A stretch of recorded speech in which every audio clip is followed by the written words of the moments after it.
Siamo con il sindaco di Palma Castellino, ecco, dopo l'avvio dei lavori e la posa della prima pietra per l'allargamento del cimitero comunale, oggi un'altra ratifica, un nuovo contratto per delle opere di urbanizzazione. Sindaco. Sì, abbiamo il piacere a distanza di pochissimo tempo di fare la consegna dei lavori della riqualificazione urbana, anzi o meglio della urbanizzazione del quartiere Pietre Cadute, per intenderci via Verrazzano, via Magellano e tutto quel quartiere lì, che da anni, da 40 anni, agognava questo intervento.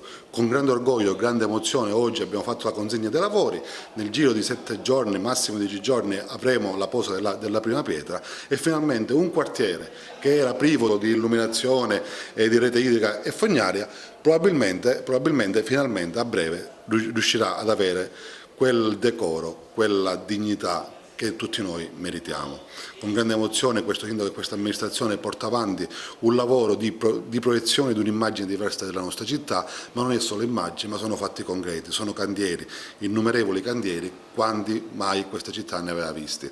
Dopo il cimitero, come bene ricordavi tu, dopo l'inaugurazione di Via Turati, oggi facciamo la consegna dei lavori di questa importante opera e da qui a brevissimo avremo la consegna dei lavori per altri 3-4 cantieri e avremo poi il modo di rincontrarci.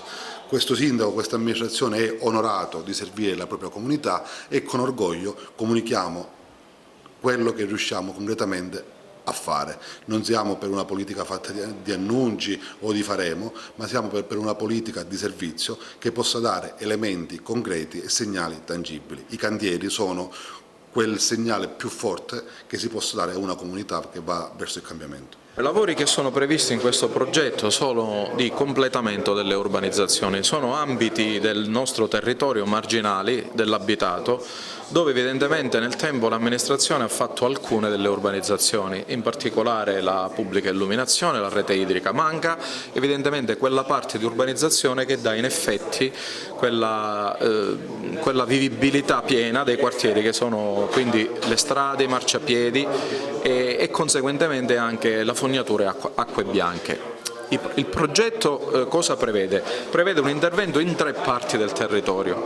La prima parte è quella a ridosso del Monte Calvario, dove evidentemente lì ci sono alcuni assi stradali rimasti incompleti. Un'altra parte è nella parte del Monte Pozzillo, dove all'interno di una zona già urbanizzata è rimasta 1 o 2 strade non fatte e quindi diamo anche la possibilità al cittadino di valorizzare quelli che sono i cosiddetti costi di costruzione e le urbanizzazioni. Questi soldi che il cittadino paga come urbanizzazioni finalmente con questi interventi si vedono realizzati concretamente.